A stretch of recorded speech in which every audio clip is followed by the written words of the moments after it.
So this is the third part of our Engineering Under the Hood series. So we are live from AWS reInvent. So this is a special occasion for us here, and we have a special guest with us. So you all probably heard about Sanjeev Mohan. We have done quite a lot of interviews with Sanjeev. Today, the roles are going to be flipped, Sanjeev.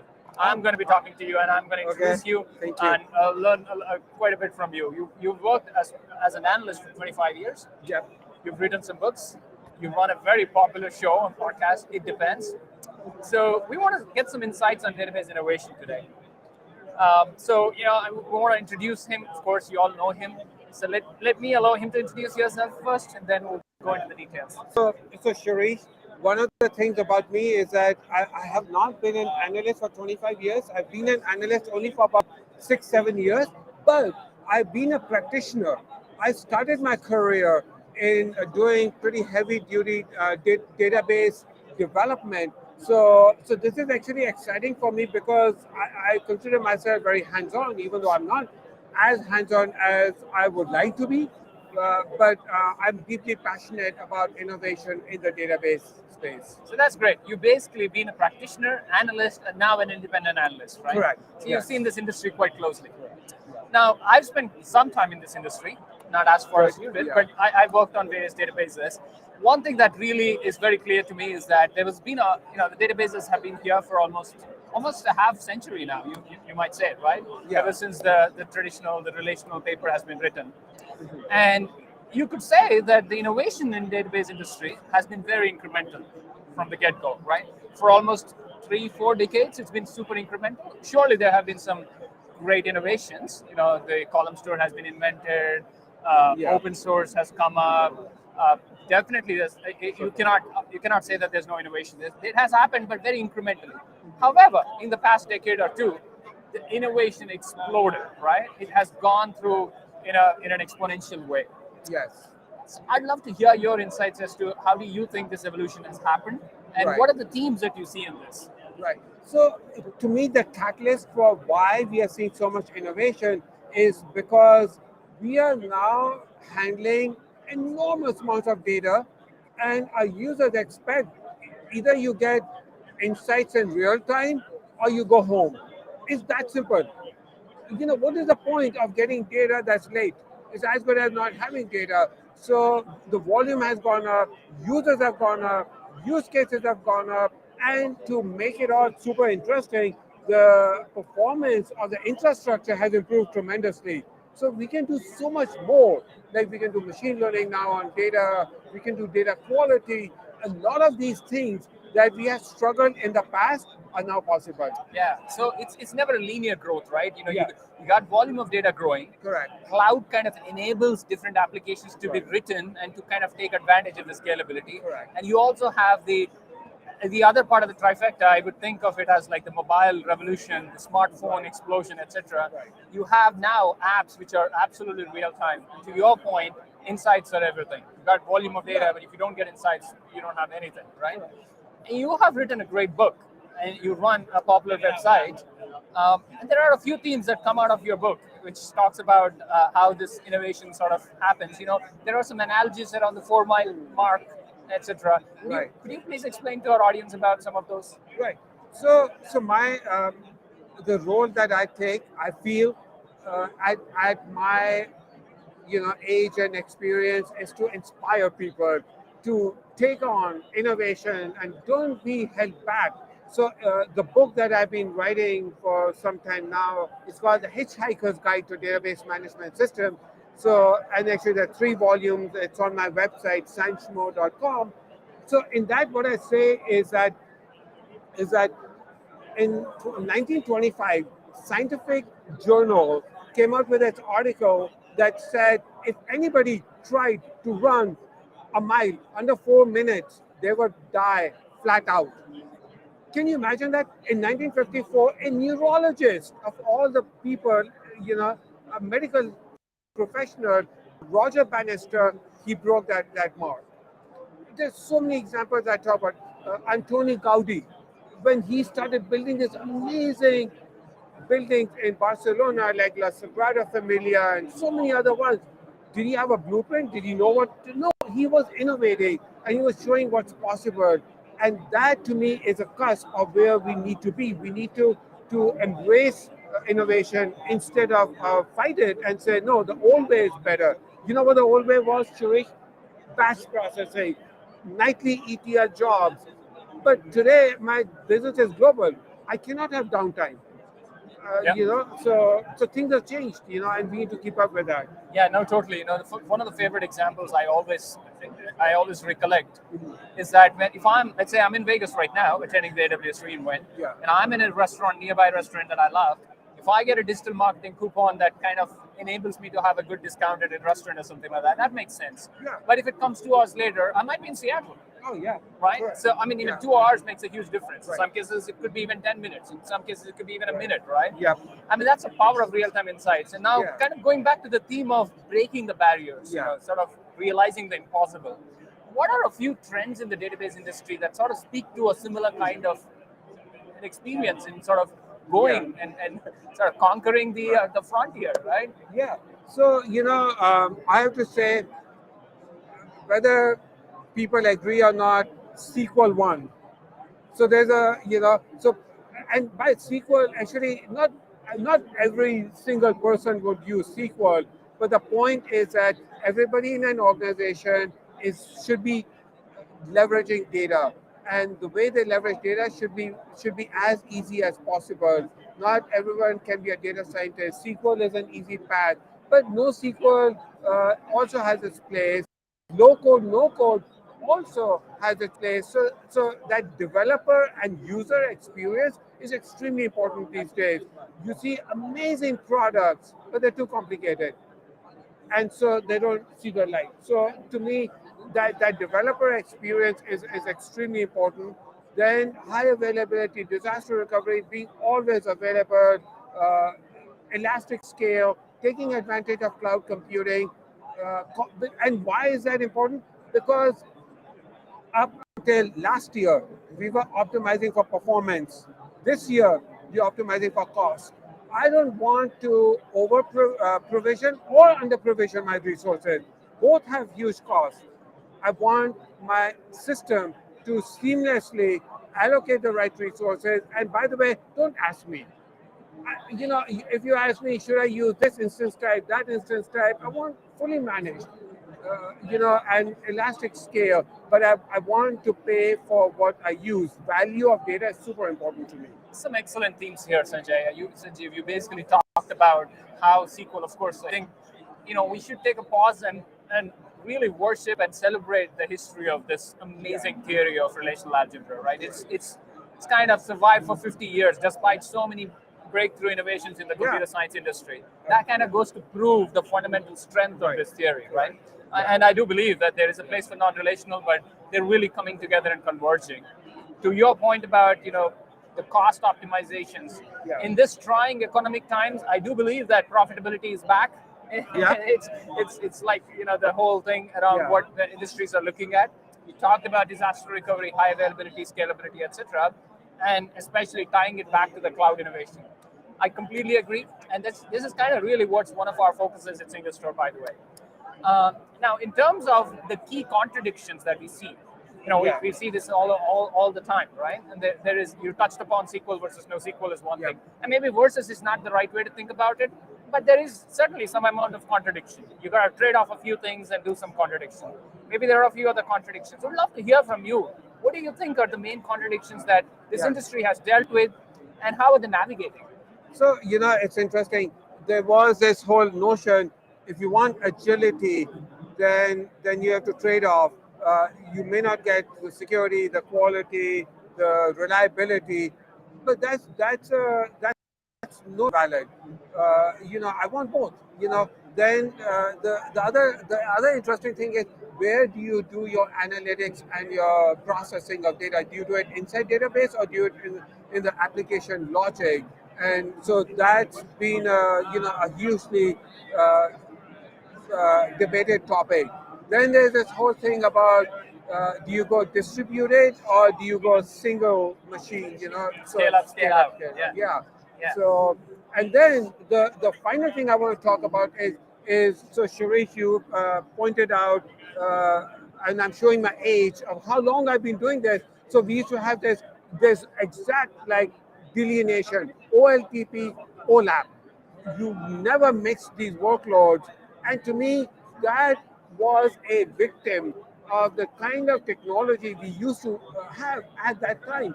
We don't have those restrictions anymore. Yeah. So I see these two coming together. I think these are great. So you touched upon SQL, NoSQL, OLTP, OLAP. There's also the other thing around writing code within the database versus sort of like how do you do the application logic, right? Correct. And the tools of doing the application logic. Maybe we can take a few minutes to touch upon these three topics and kind of focus on how we can innovate moving forward, right? Yeah. On the relational non-relational front, what's your prediction as to what will happen in a decade from here? Do you expect that you would still have the kind of hyper specialization that we have? There's a NoSQL for key value, for documents, for graphs, for time series, for edge, all those kinds of, there's a Cambrian explosion there. What's your prediction there? I think what my clients are asking for is simplicity, simplification. Having 10 different databases, in my opinion, is a no-go. There is no reason why you cannot have a polyglot model where you got relational primitives, but you can have native JSON document. You can have key value. You can have white columns. You can have graph databases.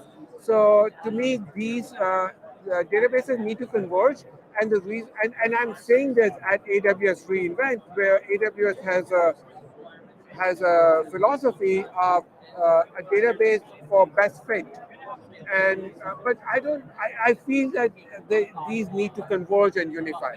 Got it. That's my prediction. Well, that's excellent. I do want to touch upon the application logic, where it resides and how it resides, right? That's another really key contradiction. Right. WASM stands for WebAssembly Language. It was really built to run a modular code anywhere, especially in the web, right? We wanted security partition kind of an approach to running your modular code inside the browser, and that's how the WebAssembly kind of was born.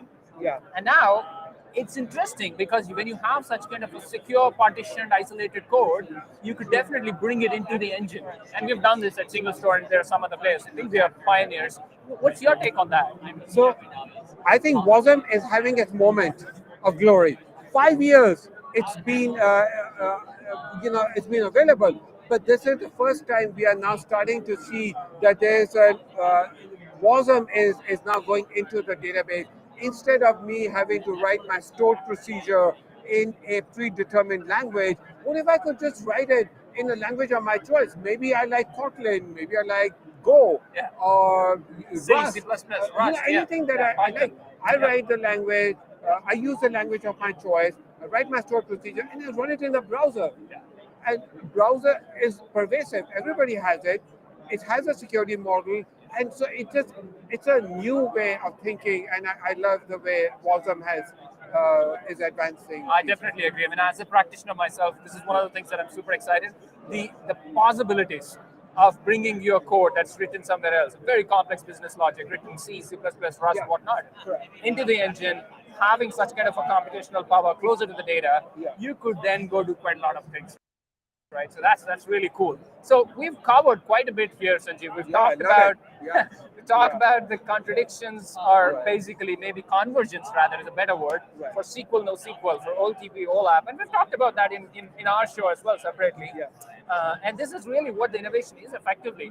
And I'm really thanking you for being here and sharing your wisdom, and we look forward to hearing more from you, Sanjeev. Thank you so much for being on the show. Thank you so much, Suresh. Always a pleasure. See you guys. Thank you. Thanks for having me. Well, thank you.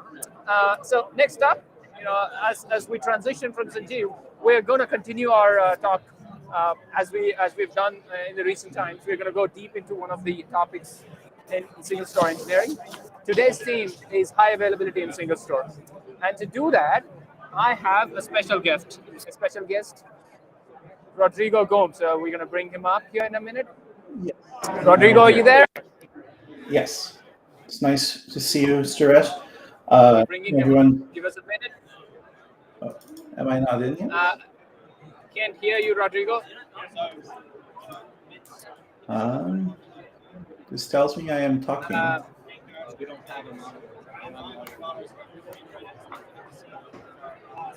Oh, okay. So, there's a little bit of volume here. but Rodrigo can hear me. Yes. Rodrigo, can you hear me? Yes. Okay, he can hear me. Well, we're going to talk about high availability. As I said, I'm gonna ask a few questions, and we'll just do a little bit of a back and forth here on high availability. Uh, Before we do that, Rodrigo, I'd love to introduce yourself. Please explain, who you are and your work at SingleStore, please. Yes. Hi, everyone. My name is Rodrigo. I've been at SingleStore for 6 years now, and I've worked mainly on clustering management and on transaction processing here at SingleStore. And today, I'm going to talk about how we achieve high availability at SingleStore.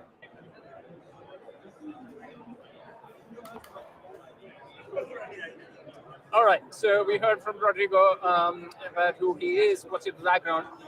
Let's dive into high availability. High availability is a very important topic for any system that wants to provide higher resiliency, and naturally the RPO, RTO, and the CAP theorem in particular kind of intersects with this challenge.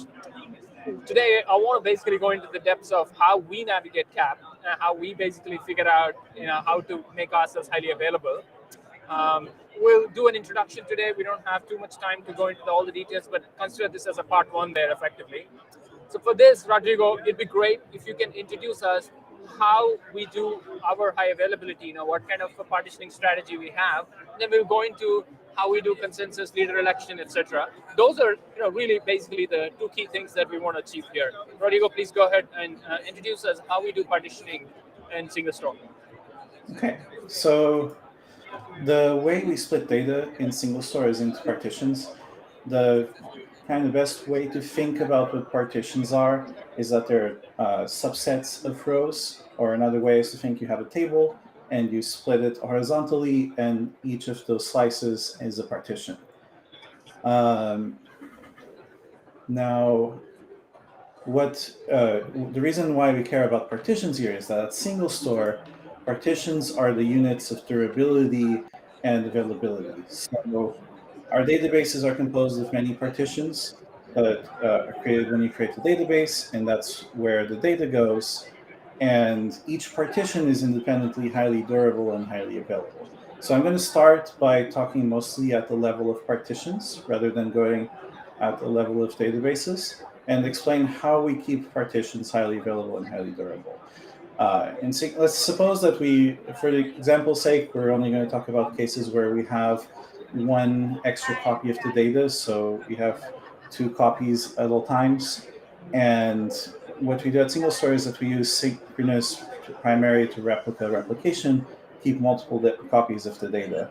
And you can see here kind of a classic diagram for what synchronous replication looks like, which is your client only gets an acknowledgement that the data is committed once the data has been replicated to all the copies that you've configured. Now, we treat failures in kind of an interesting way and fairly different from the rest of the industry, in that we have to deal with cases where you get a failure that brings you down to one replica. And we have to kind of deal with it in a way that makes sure that you don't have split brain or anything like that. And so I'm going to go through two examples. First, what happens when a primary fails. So when a primary fails, and here you can see that we have a client.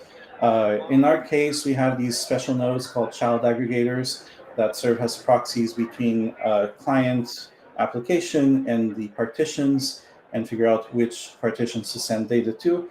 In this case, a child aggregator talks to the primary. The primary is failed, and so it transparently retries. And after some point, the system declares that a failure has happened. And because there was a synchronous replica, it fails over to that replica. The replica now takes on writes. And in order to become immediately available, we go down to one copy of the data for everything temporarily. At that point, we also start provisioning new replicas, but they are done asynchronously until they're fully provisioned. So they don't block writes during this point. So as soon as we detect the failure, the new primary starts accepting writes. And it's always a concern that at this point you only have one copy of the data. It is possible, and there's a trade-off here between performance and better durability, but you can tune SingleStore to write synchronously to disk as well, so that if you do fail again, you can recover that disk and not lose data. But it's also a temporary period. This is a fairly temporary period because these provisions are relatively quickly due to our separation of storage and compute. You only actually send data, and so you don't have to wait for all the data to be replicated again. And then at some point, once the replica is fully provisioned, we upgrade that replication type to sync. And now this replica can be failed over too, and we can go back to dealing with the failure. And this is kind of how we, at a very high level, deal with primaries failing. We fail over to a synchronous replica, we provision a new replica, and then eventually everything is healthy again and we have full redundancy. If we are looking at replicas failing, it's fairly similar, except there's no failover in this scenario. The replica fails, it's no longer a failover target, and we provision a new replica, and when it's synced, we're back to full redundancy. Okay, so this is kind of a high-level view of everything now. We have these we have clusters that kind of manage everything. So one big question that will come up is in these examples, how we deal with failures. So I think Shresh has a question for me, actually. I'll switch back to him.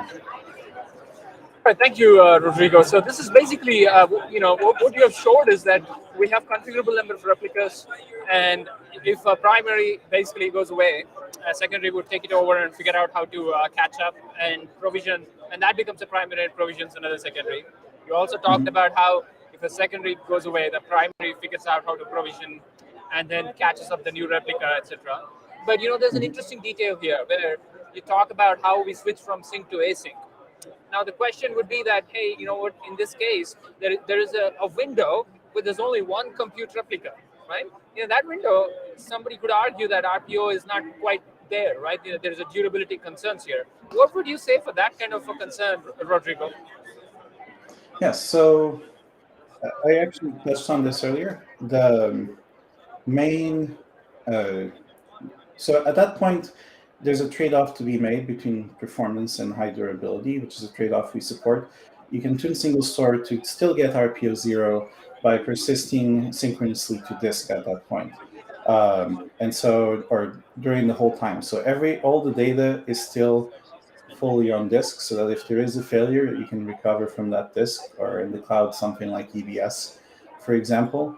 Or if you want to tune the risk of the RPO or the risk of data loss versus performance, you can also go asynchronously to disk. And at that point, you are down to one copy. Fantastic. I mean, obviously, with the managed disks, etc., the durability guarantees are pretty high, so that totally makes sense. And I get the same durability knobs that are available, so that kind of really gives a whole plethora of options for people to kind of navigate the availability, consistency challenges in their own way, right? It's not necessarily always one solution is not necessarily always the best. So I really like that trade-off here. And Rodrigo, so sort of moving on from this, so you gave an excellent introduction to how our sort of high availability is. And one of the pieces about high availability is always about how do you detect failures and recover from it. You mentioned a little bit about detecting failures as to what the primary and secondary does. But there's also the notion of consensus, right? You got to know deterministically as to who is the leader, who becomes the primary when something like that happens. And given that there's so many dynamic changes that are always happening, how do we achieve that? Please talk a little bit about how the consensus is achieved. Yes. So that's where the next picture comes in, how our clusters are structured. The child aggregator side is there for completeness, but is not too relevant for this discussion. The really important part is that we have a cluster metadata service that is actually just implemented has a raft train using consensus and leader election with consensus to keep itself consistent and highly available and durable. And that metadata service monitors all the nodes, all the nodes that have data, which we call leaves. The nodes that actually host the partitions are leaves. Each leaf may have multiple partitions of data, and they replicate between themselves.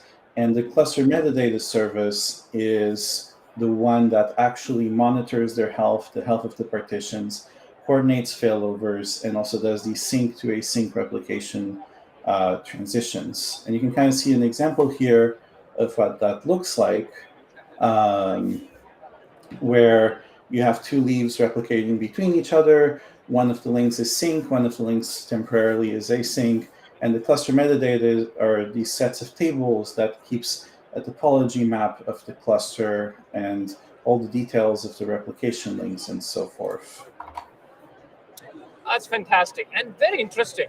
I have seen many different kinds of replication protocols and consensus mechanisms, but this is super interesting. What we are doing here is effectively taking metadata about the cluster and using that, and your metadata consists of basically overall topology of partitions, who's the primary and who's basically, what state of the replication they are in. Kind of use that kind of state. And so there is node, partition, and role. That is the metadata. And the entire consensus is decoupled effectively between the cluster metadata service or whatever you want to call it, and then the actual nodes where the data is there. That's really interesting, and it's a novel thing, I would say. Would you agree, Rodrigo? And I'd love to understand what are the trade-offs for this kind of a consensus. Now you're doing it in a very interesting, different way. Of course, I can imagine there is some performance related trade-offs. I'd love to hear more from you on the consensus, on the trade-offs between this kind of approach versus a traditional approach where consensus is done in line within the partitions. Yes. So luckily we have a slide all prepared for that. Additionally, you'll see a lot of the systems doing consensus at the data level where there's multiple replicas of the partition and they're participating in consensus for committing the data, sometimes using raft, sometimes using something like multi-paxos. But in our case, we actually have this weird combination of a metadata service that can resist network partitions and so forth to stay consistent and available. And then that metadata service decides the kind of who are the primaries, the replicas, and so forth for the partitions. And there's a very interesting trade-off here, which is the cost versus some availability and durability trade-off. In the kind of more traditional consensus for data scenarios, you get some nice properties. Like if one of the replicas fails, the client doesn't really notice it because you do have to catch up the other replica, but typically that replica is not very far behind, so that catching up is relatively fast. And then data can just keep flowing. Whereas for us, if a replica fails, then we need our failure detection to kick in and declare that replica to be asynchronous, and all of that has to be coordinated. So while it's not a big difference, there is somewhat of a hit to availability where any failure on our side can kind of translate to a latency bump for transactions that is more noticeable than on the traditional consensus systems. It's not the case if a master fails, typically. Like if a primary that's taking on the writes, most production consensus systems for data still have a concept of primary and replicas, where there's one node that's taking on all the writes and propagating it to the other nodes. And if that primary has to move, you do need consensus to do its election mechanism to select a new primary and so forth. And you may even have still a metadata service doing that monitoring separately for somewhat convenience and to more dynamically change or have kind of a central spot that tracks the membership rings of your consensus for data partitions. But the other more significant impact would be really that on failures, in our case, we have to provision brand new replicas to restore redundancy. that takes time. And so during that time, you are at a higher risk of losing availability. Even if you're doing synchronous durability to disk, you don't lose data. But if your current primary fails, you have to wait for it to come back. Joseph, in the last presentation of this series, actually talked about our separation of storage and compute, which is one of the things that really makes this trade-off not as severe as it could be, which is that provisioning new replicas is actually really fast for us because we only need to restore the metadata. So a new replica for us is pretty quick to come up. And so this is not that bad. The other big thing that we do have that has a risk, an added risk here, is that this cluster metadata service is involved in all the partition availability management. So if the cluster metadata service fails, then any other failure on the partition causes you to lose availability. Not durability, because you still have synchronous replication. It's just that there's no service to downgrade that from sync to async. And so your writes are now waiting for the other replica, although your reads still work in this case. And that's not true if you have consensus for data, which is because each partition ring is independent of the other one. So any one partition ring failing doesn't mean that other partition rings necessarily fail. They can still be available. So if your workload is one that doesn't necessarily need to query all the partitions, you can get some extra availability there. The big win for us, and the big reason of why we did this trade-off, is really the cost benefits. With consensus, to get the same amount of redundancy, which is the number of guaranteed copies of the data and the number of failures that you can support, you need almost twice the resources. And I guess in a consensus ring of size 3, you need 50% more, but the bigger the rings become, it kind of converges to 2 times to achieve the same redundancy. And so that is a significant cost. And given our ability to very quickly provision new replicas, and also the fact that for partitions, one other benefit of consensus is the consistent latency, where you're not necessarily waiting for the slowest replica all the time. Whereas in sync replication, any slow replica slows down everything. We don't really see that big of a latency variance in sort of the places where you would replicate partitions. That's not to say if we wanted to do global replication for partitions, maybe we'll change this in the future. But for now, like all these sync replicas typically happen within the region, and so the latency is pretty consistent. That's why we chose not to do consensus for data replication. Thank you, Rodrigo. That was excellent. So, we basically have effectively the trade-off between the resources that you want to consume and the speed at which you want the failover detections and the handling of primary to secondary happens. So that's really the summary of this session for today. We have a lot more to cover in terms of scalability. We've just touched upon a basic surface area of how we do availability, and we've only talked about intra-region. We have a lot more features coming up. I want to thank Rodrigo, and knowing him very well, the trade-offs in terms of the performance and in terms of the cost it takes to provision, in terms of the speed to catch up, etc. If I know one thing about Rodrigo, I know he's going to make that equally fast as well pretty soon. Thank you, Rodrigo, for your time. We're definitely going to see you again in episode 2 on this topic about scalability. So with that, I just wanted to tell you and remind you folks that we have a lot more events coming up. Stay tuned. At this point, I'm just going to hand it off to one of my partners in crime here, Dominic, and he's gonna talk about something more interesting as well. Thank you. Right.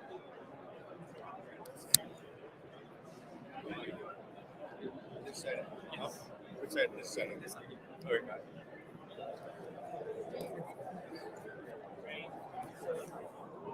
All right. Hopefully you guys can hear us.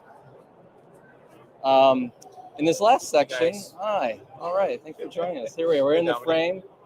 We can't really hear ourselves on the floor. It's pretty loud, but hopefully you guys can hear us online.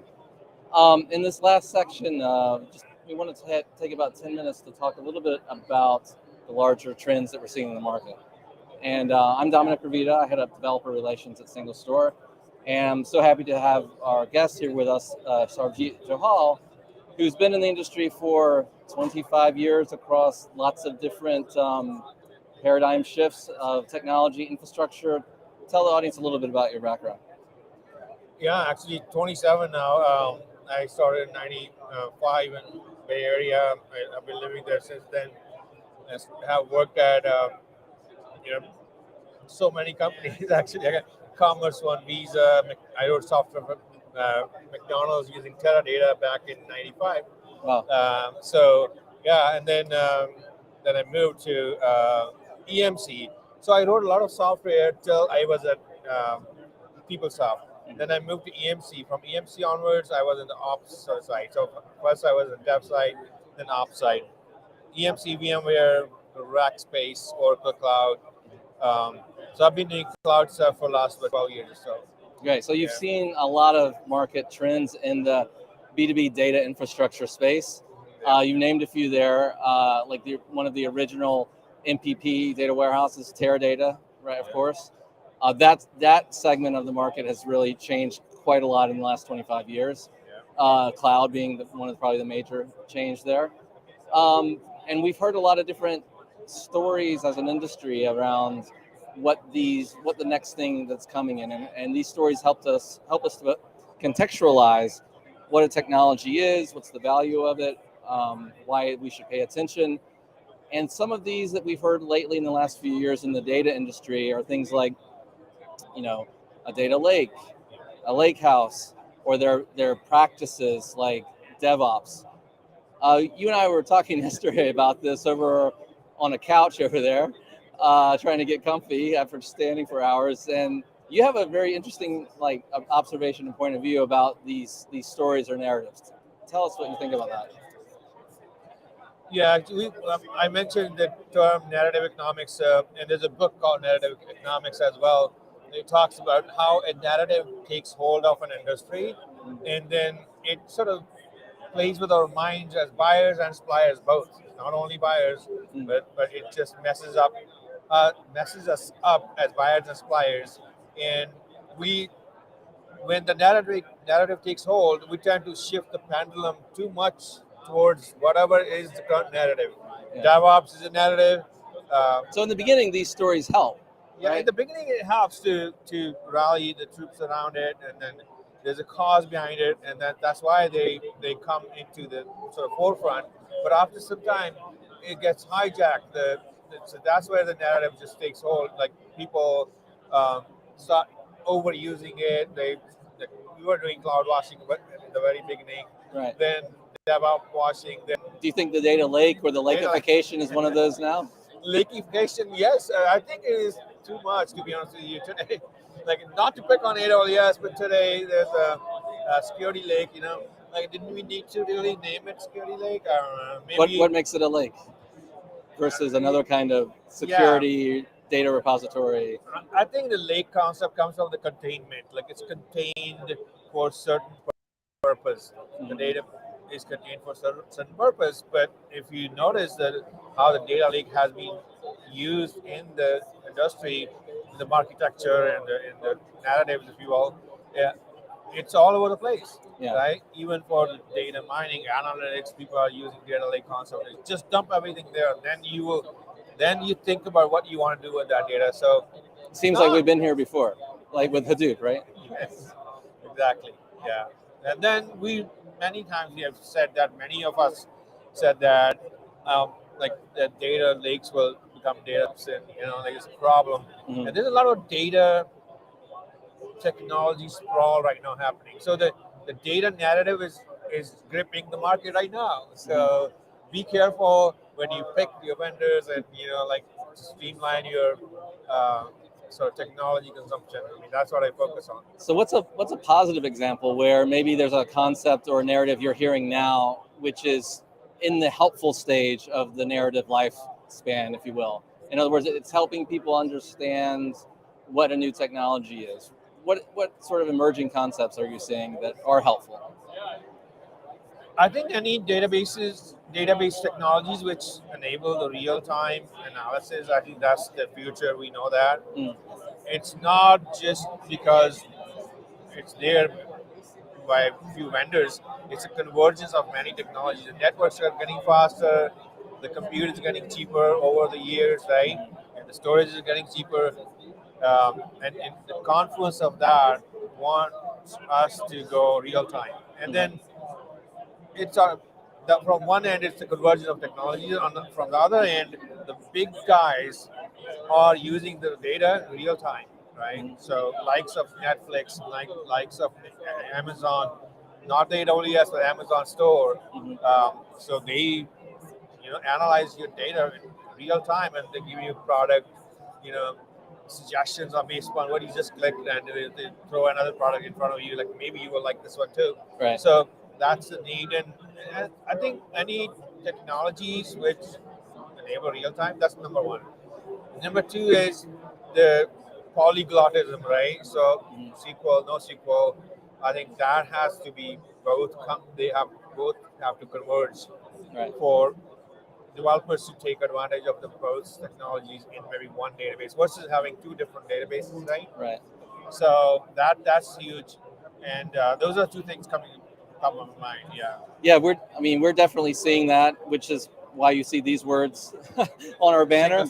Yeah, I mean, Yes, it's that we do see that unification of these different techniques.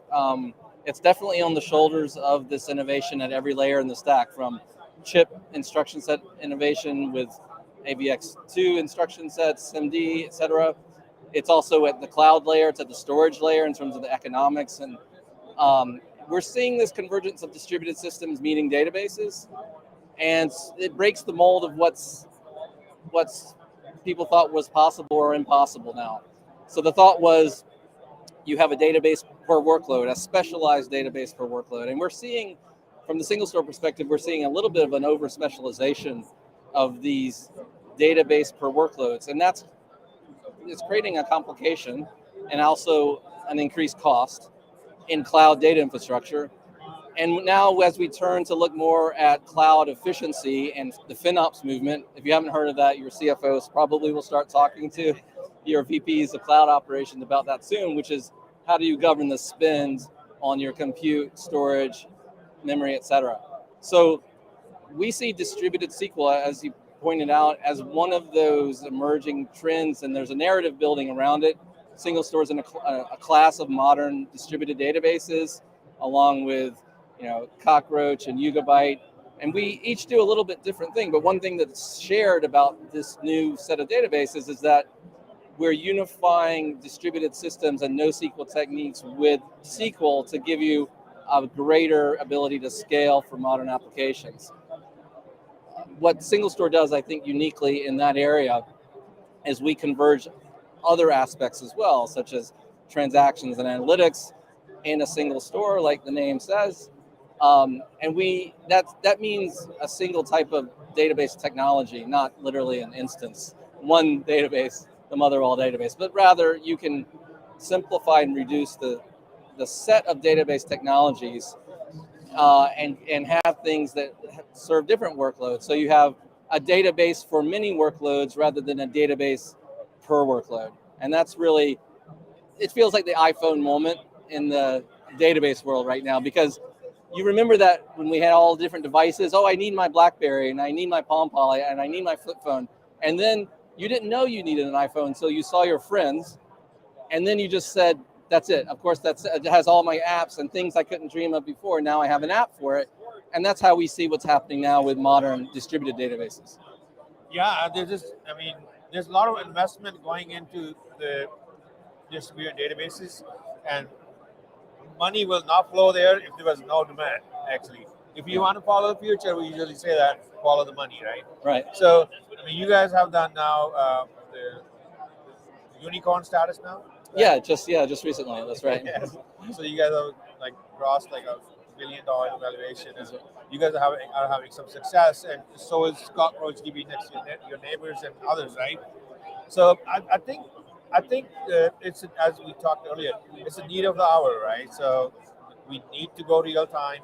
We need to be able to digest all kinds of data, which is not structured data, right? The relational database was good for structured data. You have fixed number of columns and rows, and from the old world, we were coming from the paper to the computers, and then from just computers to the better or faster databases through Oracle and likes of Oracle and Microsoft and DB2 and others, right? Informax gone. So, Yeah. so it's a natural sort of progression, right? Right. And a lot of data which is coming as its structure changes as you change the context, right? So number of column changes, and so video is data now, voice is data. So Right. you need all kinds of data. If you could put that all in one database, that's the dream goal, Right. right? But we all know that we cannot do that right so far. Like more you can merge into one sort of segment, if you will, or one set of technologies, it simplifies your technology consumption in many ways. Less, governance overhead, right? Yeah. Less like spin up this versus that versus that. Less Right. learning. So less people cost there, less, friction. You're not talking to 5 vendors. You're talking to 2 maybe, not if not 1, right? So yeah, today actually during the keynote, Adam said that there are 9 databases, so relational database options at AWS. Just one example. Right. Just imagine how many are at Azure, how many are at Google Cloud, and many others, right? If you So count many. also the NoSQL options, it's 15, 16, 17, which is, again, that's great flexibility. We have a different point of view, which is that the cloud data infrastructure needs some simplicity, and having a database for many workloads, a database technology for many workloads versus one per specialty kind of use case. That's I want to wrap up, but you have a final point? Yeah. No, actually, just real quick. I don't want to just paint the picture that it's easy to do, and then you can now just use one database and all. The problem domain is that you have the greenfield application, existing applications, right? Yeah.